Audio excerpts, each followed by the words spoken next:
morning, friends. Welcome in this presentation in online conference, World After COVID-19, Multidisciplinary Ideas.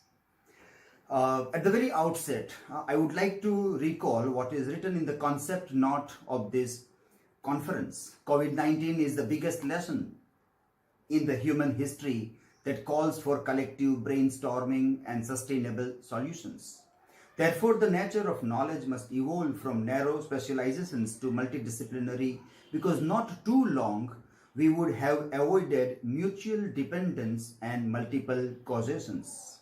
Primarily, the job of higher education is to generate new knowledge and provide fresh perspectives to the existing phenomenon like COVID-19 by investigating into systematic inquiries and collaborations.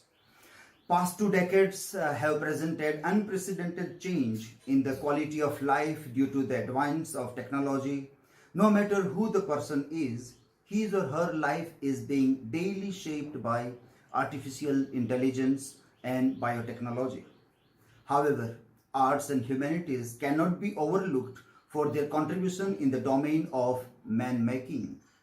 In such a pertinent context, it is inevitably wise to look at how multiple disciplines could engage in meaningful clusters and work on a post-COVID-19 world to render some kind of plausible solutions, designs, and systems. It is the interface of various domains of knowledge, from history to computer science, from art to management, and from engineering to journalism that we need to ponder upon. But we have a very mammoth task before us to think on a wider gamut in this COVID-19 era is not that difficult task. I would like to suggest you to look at some of the metaphors which can help us understand the very situation in which we are and what are we going to think of. I look towards Bhagavad Puran, the metaphor of Samudra Manthan, where Sur and Asur were churning the ocean in search of something good. But when we are in a process of churning out something, it is not always that we get good things. There is always a possibility of something negative, something bad can also emerge from those things also. So the famous churning of Samudra Manthan, taking that as a metaphor, let us go to another paradox, Protagoras Paradox, which is very interesting paradox, wherein we still are struggling to get some appropriate answers for that. The paradox of the court, also known as the counter dilemma of Euthyllus or Protagoras' paradox. Protagoras was a teacher of law and Euthyllus was his student. Euthyllus was not able to pay the fees, so he asked the teacher that I will pay you the fee after I win my first case. And Protagoras agreed on that. The learning happened. Euthyllus got the degree. He went to the public life, but he was still not getting into the practice. So Protagoras thought that let me sue him, let me take him into the court because he is not practicing the law. Now the propositions on which Protagoras took Euthyllus to the court was that if I win this case, Euthyllus will have to pay me what he owes me. If I do not win this case, then Euthyllus will still have to pay me because under our agreement, he will then have won his first case. But the problem of this paradox is that Euthyllus, when he was contesting, he claimed that if I win this case, I will not have to pay Protagoras, as the court would have declared his claim invalid. But if I do not win this case, I still do not have to pay, as I would then have lost, not won the case. It's a very interesting paradox where who will win, who will get defeated, ultimately is unresolved mystery for us. Any discussion on COVID-19, a post-COVID-19 world will always be full of these kinds of unresolved mysteries. We never know who will be the Protagoras of this time, who will be the Euthyllus of this time. We are always going to have counter arguments about everything. One side there will be Protagoras, the other side there will be Euthyllus in any debate that we'll take into consideration for post-COVID-19 world. There is also another interesting example about the riddle, the mythical riddle that Oedipus has faced. Maybe we can also give an example of a Hamletian dilemma, that to be or not to be, that is the question in this COVID time when we think of post-COVID time. But beyond that moral dilemma of this or that, to be this, to do this or to do that, there is another interesting riddle that helps us in understanding the predicament which we are looking towards. It is the question which Sphinx asked to Oedipus in the mythical riddle that is very important for us today. Sphinx asked Oedipus, if you want to pass this point alive, you must answer my riddle. What goes on 4 feet in the morning? The question was, what goes on 4 feet in the morning, 2 feet at noon, and 3 feet in the evening? The answer is something that we have to keep in mind when we think of post-COVID-19 world. When we try to resolve the paradox in which we are, which at the end of the Samudra Manthan that we are going to get, this answer of Oedipus that he has given to Sphinx, that the answer is human beings, that is very, very important for us when we look at the things. Apart from this all paradoxes and riddles, there is another interesting dilemma that we are going to face. And this dilemma can be understood in context of trolleyology. A very famous paradox of trolley, wherein a trolley is moving on, and supposing we are standing at a lever where we can give a direction to the trolley. Trolley is moving in one direction, there are 5 people there, and if trolley moves on in that direction, the 5 people will die. If I pull on a trolley lever, it will go into another direction where there is only one person working and one person will die. Well, given this question to the people would say that let us save the lives of 5 people, let one die. That may be an easy option, but the ethical dilemma is much deeper. Imagine we replace the one person there on the another trolley with the idea of a bridge. We are on a bridge instead of a lever, and if I am with a fat man on the bridge, if I push the fat man on the pathway of the trolley will stop and 5 people will be saved, but one fat man will die. What will I do? Will I take that decision? Should I proceed for that? If that fat man is a villain, is a bad person, if I do that, shall I proceed for that? What will be the outcome? What will be the ethical predicament in this question? Well, but the questions was raised by many philosophers in different contexts. One of the way in which this very ethical dilemma was raised was that there is a court case going on, and judge is facing a group of rioters, and these rioters are threatening to kill the entire community if one culprit is not punished. The culprit who is being framed by the rioters do not have enough evidence against that. So judge is in doubt to frame the person without enough evidences.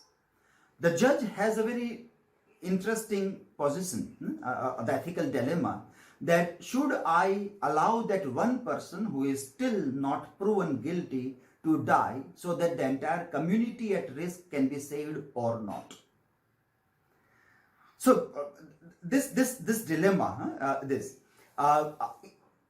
Judith Jarvis Thompson, another philosopher, American philosopher, gave us another example of the same trolleyology. In this context, she said that a brilliant transplant surgeon has 5 patients, each in need of a different organ, each of whom will die without the organ. Unfortunately, there are no organs available to perform on any of these 5 transplant operations. A healthy young traveler just passing through the city the doctor works in comes in for a routine checkup. In the course of doing the checkup, the doctor discovers that his organs are compatible with all 5 of his dying patients. Suppose further that if the young man were to disappear, no one would suspect the doctor. The city would not care where the tourist has gone. The nation also would not care where the tourist has gone, and 5 people's life can be saved. Do you support the morality of the doctor to kill that tourist and provide his healthy organs to those 5 dying people and save their lives? Trolley logic. What we are debating here is trying to get a position to think about post-COVID world, which is not going to be that easy task when we even think about, when we deliberate on the ideas, or when we initiate a discourse on what kind of decisions we are going to take. These are the decisions which fall under the gamut of utilitarianism and deontological ethics. Utilitarianism is a part of consequentialist ethical theories that promotes actions that maximize happiness and well-being for the affected individuals. Quite opposite to that, deontological ethics or deontology is the normative ethical theory that the morality of an action should be based on whether that action itself is right or wrong under a series of rules, rather than based on the consequences of the actions. At this point, when the governments will sit down to make policies, when the experts will sit down to deliberate on very vital policies, whether we are going to take a decision based on utilitarianism or deontological ethical concerns will play a very vital role. But whatever we do, Oedipus's riddle and the answer to that will always play a very vital role in our understanding. But this question is not only about the ethics, it is also about the question of psychology. Choices we have to make in this condition, and we shall and we will. But it is not only ethical, it is also a psychological dilemma. It has been proven by various experiments that whether it was a teleological concern or the paradox of Protagoras, genders give different answers to that. Not only genders, if people have seen comedies and after that if they sit down to take all those psychological tests, their responses are completely different. Now in this context, it is very curious to know whether we will allow the gender dynamics to play a vital role in taking the vital decisions in post-COVID world, or are we going to create a kind of a perception for the people, and then under the sway of that perception will allow something to happen in a particular way. Obviously, sacrifices will be required in post-COVID world. Without somebody will have to sacrifice. But sacrifice is such a relative term. In political language, it becomes absolutely questionable also. When we think of Samudra Manthan, and when we think of that there will be Amrit that is coming out of that, there also will be halal. The deadly poison also will come out from Samudra Manthan. Now, who is going to drink the halal? That will always remain a pertinent question for us when we think of the post-COVID-19 world. MIT is undergoing a very interesting experiment. They call it moralmachine.mit.edu. We know that we are working for the artificial intelligence, which will be driving our cars and do almost all human works, mechanical human works. The concern that came that when a driverless car is driving on the road, and on one side there is a cyclist, on the other side there is a pedestrian, and then there is a car, there is an old man, there are the children playing on the road.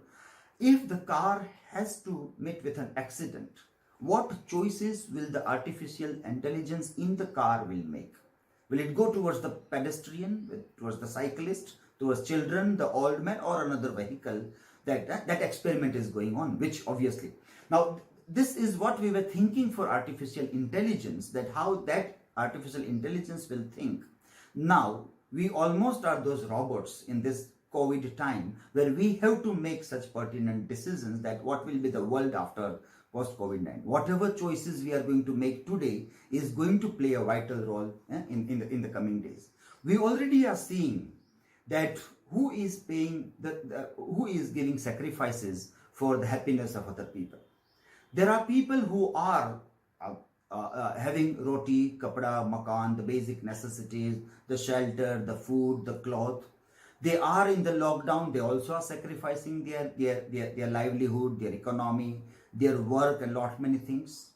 But then there are those people also who are on the roads, who are on the tracks. They are dying almost every day in search for the home, in search for the shelter, in search for roti also. So our decisions are very vital, which we already are facing a dilemma towards what to do with the people who are locked down and what to do with the people who wants to go to the home, but we are not able to allow them to go to their homes also. Our debate is going to be between lives and livelihood when we think of post-COVID-19 world. Whose lives and whose livelihoods? That will always be a pertinent question. Who will get the Amrit, the elixir of life, and who will be forced to drink halal, the lethal poison? Let us start with the pertinent question about healthcare and economics. First, let us see in this multidisciplinary ideas that we want to discuss about healthcare. When we think of healthcare services, we have two options. One is the government provided services, and then we have a private service providers. We have to make some choices and decisions whether we want to go in future for government aided healthcare services or we want to privatize the healthcare services. As of today, the lessons that we have learned in last 2 months is that we require a public, nationally funded healthcare services for everybody. We have two examples of Cuba and America. Cuba is a socialist country and their entire healthcare services is not privatized. Today, Cuban doctors are serving worldwide and helping even the capitalist countries, the European countries, to come out from the corona crisis. America is an example, a best example of the privatized healthcare services. But we know what is the condition of America today. As compared to many other countries, even with having the best healthcare services which was privatized, America is struggling a lot to come out from the corona crisis. Large number of people, if they have died anywhere, it is in USA. Also, we can say whether and or versus. We want perhaps both. We want government as well as private also when it comes to healthcare services. Many people will say that why don't we have both? There are dangers of having both, because once you have a private services, government policies will go to support private healthcare services at the cost of their own healthcare services. And that is what we have seen in countries like India. In India, civil hospitals, government-aided hospitals are normally not in good condition as compared to the private services. Normally, people who has got enough money and financial stability will perhaps prefer to go for the private healthcare services rather than government healthcare services. These are the dangers that we have already seen. We are at a point of time where we can make vital choices now and decide for a better future for everybody. Economics. There is a very interesting paradox of economics given here. In this example, there is only one person, a tourist, coming to a hotel and pays $100 note and goes to inspect rooms. Hotel owner takes the 100 rupee notes and rushes to pay his debt to the butcher. Butcher runs to pay the pig farmer. The pig farmer runs to pay to food supply. The supplier runs to the prostitute, and from the prostitute again coming down to the hotel room. By the time the tourist is coming down, after inspecting the room, the $100 currency note is on the table, but so many people's debt is paid in between. It's a very interesting paradox to understand a kind of an economics. But imagine there is not one tourist, but there are 3 tourists coming. They are putting 100 currency note. There are 300 currency notes lying on the table, and they all go to inspect the rooms. Now suddenly there is an announcement that there is lockdown because of corona crisis. All the 3 tourists are held up in the hotel for say 2 months, 3 months, 4 months, 5 months. And then the 3 currency notes are circulating, and the hotel owner or the manager there, he started giving his debts. Now by the time the lockdown is announced in the other parts of the cities, of the nation, of the world, the 100 currency notes is held up somewhere with a supplier, somewhere with the farmer, and only 1 note, or say for example 2 notes returned back, but 1 note is held up in lockdown. What would happen at the end of the lockdown? Imagine all 300 currency notes have not returned back due to lockdown. Even if 33% of tourists, one tourist after lockdown is not able to get his money back, what is he going to do? We have several possibilities. That tourist, 1 tourist out of 3, may forgive and forget and go home. He is financially well off. He can afford to square off the $100 note. But he is not that financially strong. In case, then he will fight for money and kill the hotel manager. Or maybe in that manner, he may also be killed. He has his own debt, but not powerful enough to fight. So what will he do? He may commit suicide also. There are 22% chances of things to go wrong for the tourist as well as hotel manager after the lockdown. We can further think of what hotel manager will do to get all his money back. He may go and fight with the pig farmer. He may fight with the supplier. Supplier may fight with the pig farmer. Somewhere, some people are fighting. One is killing the another one. We never know how many people will get killed into the process of getting that 100 currency note back. Now, this is where we are held up today when we think of the corona crisis. What are we going to do with our economy? We are going to face all these kinds of terrible problems of people dying, people killing, murders, money returning back, not returning back. And so we have to think about lives as well as livelihoods. We have to look for a better role models for the economy in the time. As of now, we can say that Bhutan and New Zealand are providing a better role model, a bit difficult role model, but perhaps something that can be sustained throughout in the life. Under New Zealand's revised policy, all new spending must advance one of 5 government priorities. That is improving mental health, reducing child poverty, addressing the inequalities faced by indigenous Maori and Pacific Island people, thriving in a digital age, and transitioning to a low emission sustainable economy. And this they are not doing after COVID or when the COVID became visible to people. They were doing that right from May 2019. Their budget was guided by well-being of human beings. Bhutan's story is well known to everybody. They do not go by GDP, they go by gross happiness index. But somehow we have not adopted Bhutan's model. Perhaps we may adopt New Zealand's model when we think of a better economy there. When we think of economy, there will be another crisis, and that will be about the crisis of economy and environment. We all know that we require development. We want developmental projects. But as we think of developmental projects and economy, the way they are connected with each other, what are we going to do with our forests? We know it very well that zoonotics disease, this all viruses are spreading through animals. And they are spreading because we are encroaching their spaces also. We are cutting down jungles, we are cutting down forests, their inhabitants, and so they are forced to come in live contact with human beings. And that is one of the very prominent reasons, and the only solution perhaps is that preserve the forests. Don't encroach into the forest, don't allow human activities to happen in the forest. These are the figures of Government of India published on a website. MOEFCC has given this information. Well, the Prime Minister of India is very clear, says that my government firmly believes in the path of sustainable development. We are ensuring that development happens without harming the environment. But same is not the voice of the other ministers, the Minister of Road Transport and Highways and the Minister of Environment, Forest and Climate Change. They have a different thing to say. For example, projects need to be cleared faster as the economy is going through hard times. Or say, for example, there are no Indian studies to show pollution shortens life. Let us not create fear, psychosis among people. Now, this is going to be very vital when we make our choices for environment and economy. Another concern that goes with economy is human being, that is laborers. We already are seeing huge problem with the laborers that we are facing in India today.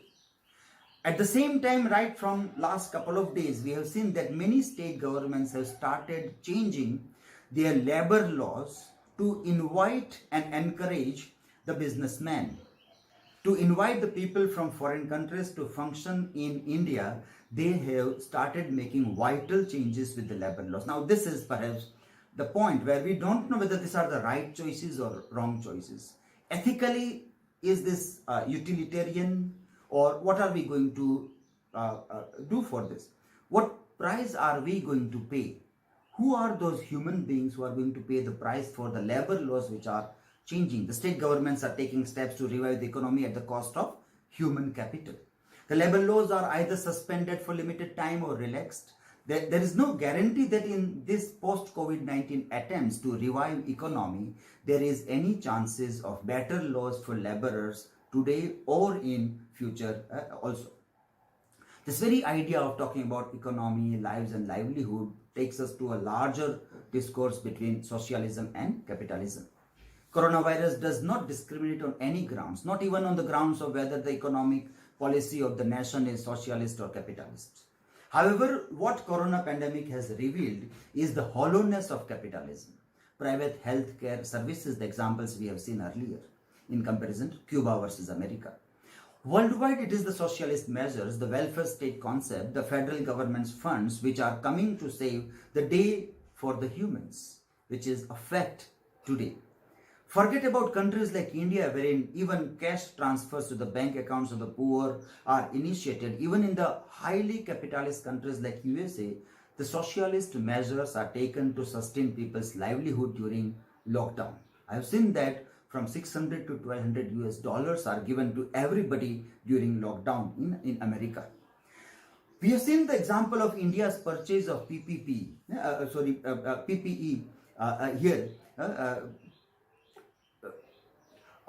We have seen that India has to cancel the order for the PPEs, which was for the nurses and the medicos and the doctor staffs. Why? Because the middlemen have started profiteering in between. The product which was of 200 rupees was sold to government of 600 rupees, with two middlemen taking their share in between. Now, these are the dangers of the profiteering in capitalism, which we need to address, we need to see. It is not to say that we don't want capitalist model, but we are seeing that what is helping us today is something in a very interesting way. What is going to happen to the capitalist model, we don't know, but we have a historical evidence that feudalism has lost its battle during Black Death. And we move towards a better democratic structure rather than feudalism that was there. We don't know what does COVID-19 mean for capitalism. We want perhaps a better way that it operates. These are all the measures, the socialist measures that the Indian government has taken for the needy, for the poor.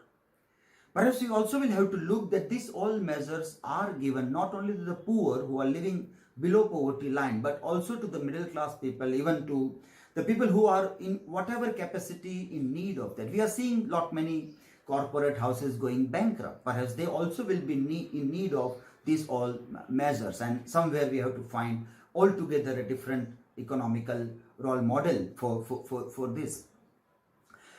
We are trying to we are trying to amend the same economic role model. It would be better if we just switch it off the old economic model and try to start anew with this new opportunity that we have to look for the economic model. But what is that new model? How can we move on? We don't know. That is the big problem. The riddle is this, that we still don't know how, when, where, what will work, what will not work. That is the huge problem that we face today. Any sector which is going to be very important in post-COVID-19 time, it will be agriculture. If there was any sector which was fully functional and desperately required during the corona lockdown, it was agriculture. Since the time of industrialization, almost for a century, we have not given due importance to this life-saving and sustaining sector.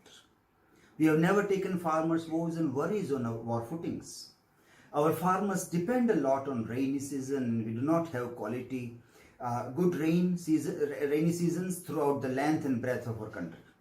Water irrigation is not in proper condition. The cost of produce is earned more by the middlemen rather than going to the farmers. The innumerable issues are there which are troubling farmer, which leads to farmer suicides and other things. So this should be somewhere an area which we have to keep in mind, and better policies are required to be made for this. Another is knowledge society and education system. Of late, we have been talking a lot of the role of digital technologies in knowledge societies and education system. What we were not able to do for quite a long time, a necessary nudge, is done by COVID-19. Today in the lockdown, the physical book or libraries are of no use. The repositories of e-books, digital storage of journals, online archives of reading resources are the only sources of knowledge. In education, the way online remote teaching is zooming around is sight seen never before. Work culture is something else which is going to be affected. The corporates, the academics, the governing bodies, all meetings happen online. Work from home was never ever practiced so effectively. Judicial proceedings are taking place online, and all intellectual works are done online. We have very quickly turned into digital-driven society and adopted so fast to this work culture. We don't know if this is the future, but we can say with surety that at least 20 to 40% of work will be done on digital platforms. And this gives, again, COVID-19 gives an opportunity to change our work culture for the better works. Very, very important thing that we need to concentrate in COVID-19 time is scientific temperament and religious sentiments. It is said that adverse time brings out all our hidden fears, and the fearful mind can believe into anything. This corona pandemic has seen lots of debates around superstitions, unscientific reasoning, and alternative medicinal ways to cure contagion. Some Malthusians also believed that this is the way of nature to balance our population. Astrologers came up with innumerable prophecies and predictions.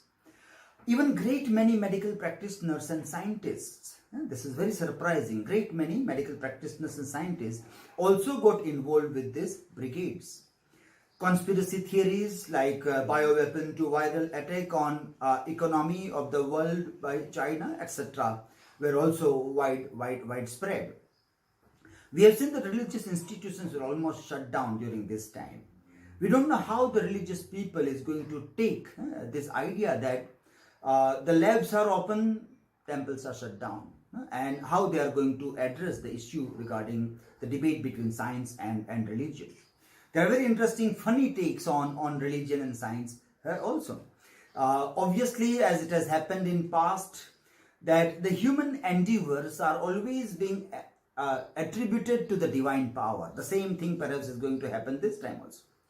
The people, the scientists, the doctors, the medicos who are working in lab to find the cure, some people will come and narrate a story that it was some divine intervention, deus ex machina, that this has happened because of that power. At that moment of time, we have to remember this thing in a careful way, in a proper way, so that post COVID-19 time, we are better positioned to think about the role of scientific temperament, reasoning, and religious sentiments in our lives. Pseudoscience and COVID-19, even Nature has to write this article that scientific community should come up, take up cudgels in the battle against bunking science by pseudoscience scientists there. So this paradox between what is science and what is pseudoscience is also very important in our times. Infodemic is another issue that we have been troubled a lot in COVID-19 time. The Lancet has to come with an article how to fight an infodemic. MIT reviewed that Facebook and YouTube are rushing to delete pandemic, a conspiracy-laden video, and this. So how the information is spreading over digital platforms, and many pseudoscientific, unreasoning, astrology, conspiracy theories are spreading like anything, that we need to think of all those things in post-COVID-19 time. When we look at society, a kind of a society that has emerged in COVID-19 time will also help us to look at the same society after COVID-19. The very famous examples of boys' locker room, which has come over the Instagram chat, or a kind of a domestic violence that we have seen, or the people and their addiction to liquor and tobacco, or stigmatization of health workers, religious identities, outsiders, fear-mongering and rumors on the platform of WhatsApp. So this WhatsApp has become a fountainhead through which the entire society was getting reflected or represented in one or another way. And the way this society has got itself represented and reflected is a very dangerous sign. Now, it doesn't mean that this was not the society earlier. Physical society was always like what we have seen in boys' locker room or domestic violence or addiction of people, but we have perhaps not accepted that wider physical society in that way. In this time, with the help of digital medium for representing everything, this has surfaced a lot. Many might have believed in India that the Indians do not drink liquor. And suddenly when the liquor shops were open, there was huge queues that was surprising to everybody, that this way openly people would come and display their addiction to liquor. The way we stigmatized health workers or a particular religious identity, because some people were super spreaders of coronavirus, also are very alarming signs of our societies there. We need to be careful about the digital platforms which are playing a vital role in reflecting and representing our societies. Language and literature. When we look at language, we come to know that the entire discourse around COVID-19 took place in English language. Indian regional languages assimilated many words without translating them. For example, like lockdown, social distancing, physical distancing, hotspot, quarantine, sanitizer, isolation ward, cluster zone, red, orange, green zone, containment zone, mask, infodemic, and even pandemic and epidemic. These words are used the way they are in most of the Indian regional languages. There are very simple words like red, orange, or green. Even they are not translated but accepted as they are.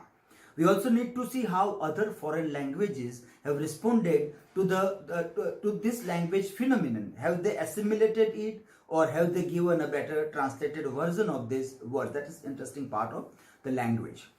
When it comes to literature, the aftermath of COVID-19 is going to see its metaphorical expression in creative writing. It will be interesting to see how our creative minds react to this pandemic. However, even in this time of lockdown, there was a lot of poetic creation. One of the best expressions came from UK's poet laureate, Simon Armitage. The poem's title is Lockdown, wherein he connected the past with the present through mythical technique. The performance of art, play performed over Zoom, poetry mahfils on Facebook and Instagram, painting, photography, competition over digital platforms. Several new avenues for the artistic expression were manifested during COVID-19 lockdown.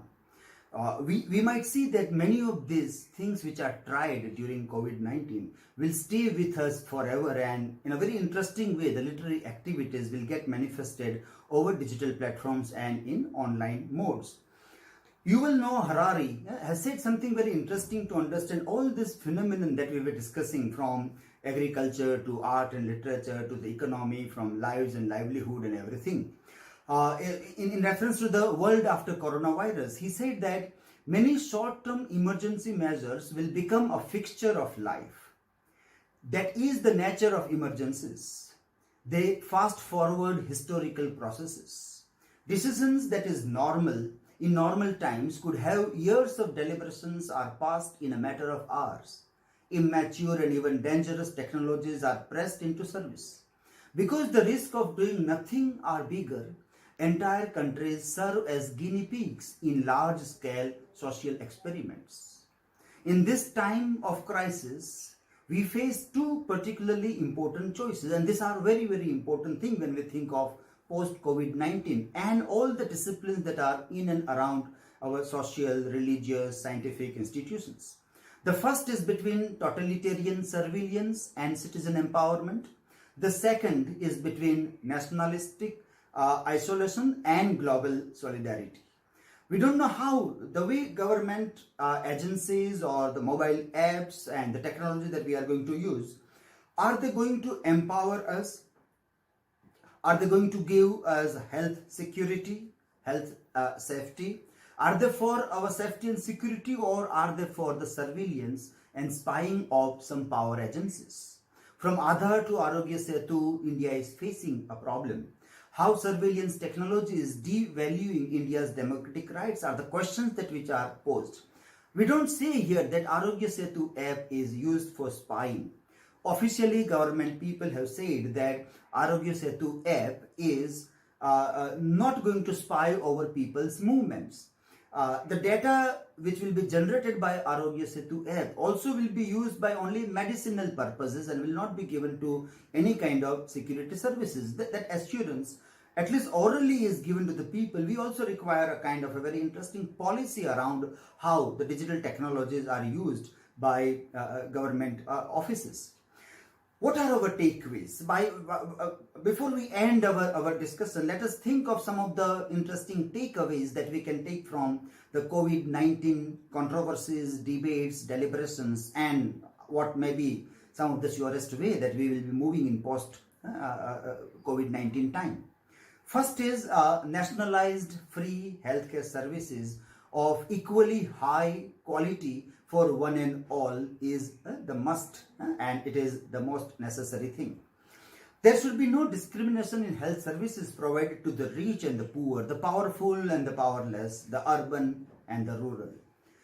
To sustain an economy, agriculture should be brought at the center.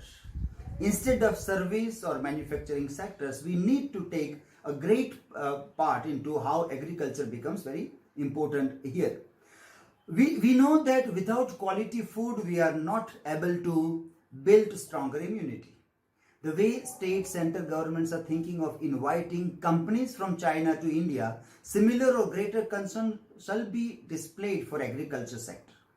All the laborers going back to their villages will sustain if agriculture sector in all those villages is going to absorb them.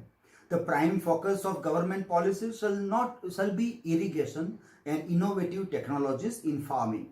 Startups in agriculture shall be encouraged. The way nowadays governments are highly on war footings for inviting companies, they should be working in a similar way for our agriculture sector. Second important part will be universal basic income, guaranteed minimum income to everybody. This will be a vital economy policy change insofar as economy of almost all the countries in the world are concerned. We cannot over rely on capitalist model of economy. We need stronger measures to ensure basic facilities to the poor. The capitalism has made rich more richer and poor more poor. We need to think of equal distribution of wealth also as a part of a policy there.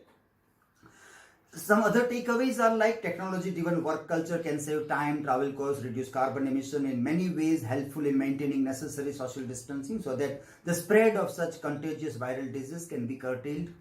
This is to be part of our daily routine even after COVID-19.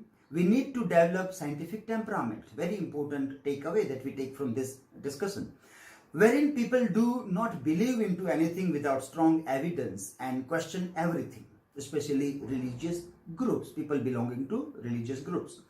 At the beginning of 20th century, George Bernard Shaw gave 3 watchwords: question, examine, test. We need this questioning spirit to be revived in post-COVID-19 time.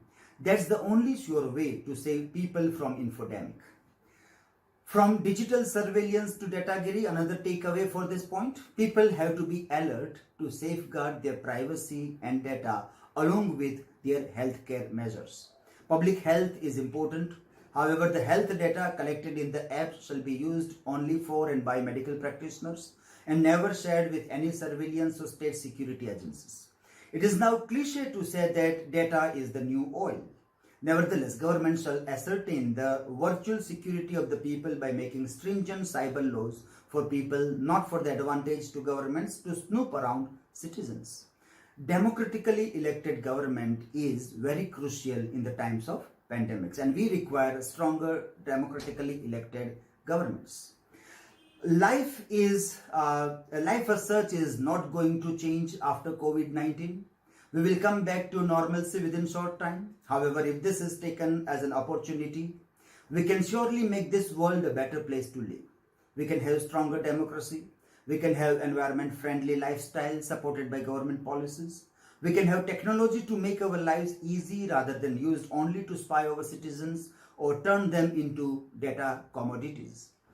Lastly, the way languages assimilated English words and expressions, The way poems like Lockdown connects the East, the famous poem by Kalidas, Meghdut, and the West.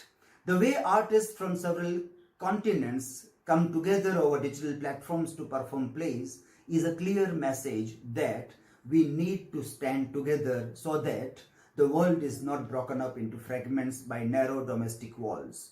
We need to stand together so that words come out from the depth of truth. We need to stand together so that tireless striving stretches its arms towards perfection. We need to stand together so that the clear stream of reason has not lost its way into the dreary desert sand of dead habits.